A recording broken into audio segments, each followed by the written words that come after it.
On Sunday the 2nd of May, over 20 staff from Scarborough campus took part in the Crown Tavern charity walk. The walk began at the village of Horsker near Whitby and followed the old Scarborough to Whitby railway line for 22 miles, finishing up at the Crown Tavern on Scarborough Road. It was a chilly and blustery morning, and I didn't like the look of the grey skies. Any worries about the weather? No, it's a bit on the fresh side, but we'll soon warm up because of the energy. We're walking to raise money for a whole host of local children's charities, so it's really nice to be doing something for charities based here in Scarborough rather than just national charities, which a lot of people obviously raise money for. I'm doing fast arms. That to help you? That will make a difference, yeah. You looking forward to the day? Yes, yeah, I am actually. Did it last year and it was really, really good, so hopefully it'll be a nice day and hopefully it won't rain. Of course it did rain, but only briefly, and by the time they got to the Hayburn Wyke, everybody had their coats off. At 14 miles into the 22-mile trek, how were they feeling? Feet are fine, legs killing. Going, feet okay, top of the legs are hurting. Not careful. Certain stiffness in the buttock area. You would normally expect a walk of this length to take about 8 hours, but Scarborough campus bar manager Neil Thompson had to be on duty by 4 p.m, so he upped the pace a notch or two, completing the course in just 4 hours and 57 minutes. Did he enjoy it? Yeah, it was good. Good, just kept looking behind us and trying to keep ahead of whoever was there. And then overtaking whoever was ahead of us. As long as they were on our group anyway. Pretty fast. Time was it? Oh, we didn't look at clock, didn't look at anything, just kept going. Eating oranges and walking. And now hot dogs. And how are your legs? Legs are alright, my feet are absolutely killing. Don't take them off, see what I see. The final total raised by the Scarborough campus team was £928.50. Back in January, something was amiss at Scarborough Sea Life Centre. On New Year's Eve, we actually developed a little leak in the ocean tank. It's only quite a small leak. The ocean tank is my largest tank on the site, holding about 160,000 litres of water. Because it's only a small leak, we need to take precaution now and actually evacuate the animals from the tank. That means 8 different species of shark. We've also got sea turtle in there and a number of amounts of fish. It's very exciting in one respect because not many people get to move a turtle around every day, so everybody on the site is very excited about it. We use the local university, which is the Hull University, Scarborough campus, and these guys actually come in out of the goodness of their heart and dive and help me catch my turtle. She is about 80 kilos in weight, so she's a very difficult animal to actually handle, and the divers have actually got massive amounts of experience in doing this anyway. And the animals also know the 2 divers that go in because they come and clean my tank for me every month as well. So thank you very much, boys, and we hope it goes very, very nicely.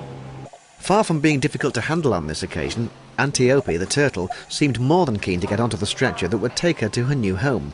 She behaved impeccably during the ride, and she didn't even laugh when one of the handlers came to grief in her new pool. Waders would have been a good idea. Once Antiope was safely transferred, the sharks needed to be rounded up, and doctors Magnus Johnson and Ralph Bublitz had the job of corralling them one at a time into the nets so that they could be lifted out by Sea Life Centre staff and again carried safely down to a temporary pool. All in all, a very successful mission, and I'm pleased to report that the leak was fixed and Antiope and the sharks are now back in the main pool. Once again, Scarborough campus students have been out and about in the community, and this time it was the Schools of Education and Theatre and Performance who took their Science in Schools project to Friarage School in Scarborough's Old Town. We're all teaching students from the University of Hull Scarborough campus, and we've got a few theatre and performance students, and we're working together to do performance through science. So it's a collaboration between the 2 courses, and basically we've just put on a performance and workshops that will teach children difficult concepts of science that may be deemed difficult for Year 4 children.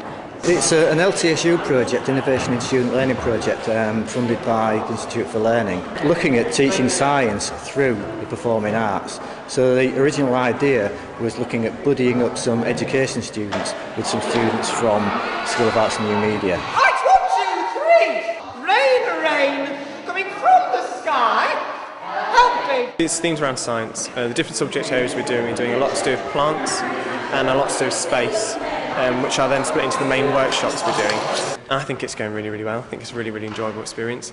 The children seem to be really enthusiastic in it, quite keen to get involved, and I was quite impressed with how the role plays sort of come along as well. A lot of the children seem to be, oh yeah, we'll help you, we'll make things better. I think the children really engaged and really enjoyed it, and they seem to be having a great time, and they seem to be getting the message that learning is not boring, but it's about having fun and experimenting and trying to work things out.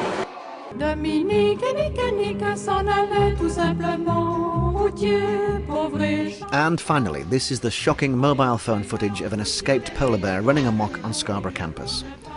It's believed from the red rings around the bear's eyes that it had been drinking heavily for some hours, and this theory was substantiated by the bear's erratic behaviour of knocking on random doors, its high-pitched Antipodean ramblings, oh my God, and its loss of balance. The bear's rampage was apparently in response to it being denied extra time to finish an assignment which had been set by business lecturer Paul Cross. So you can't have an extension on your assignment, no matter how mad you are. But this is Dominique, and she's dressed as a bear today, all in aid of children in need. Oh, it's just somebody dressed up. So can you tell us why you're doing this, Dominique? Is it something that you've been fighting with for years now? Yes. No, the business school is having a Pudsey Bear Children in Need charity day, so I'm helping to raise money. I've given £1 to dress like this. You were robbed. Experts believe that this may be the least convincing representation of Pudsey Bear that ever there was.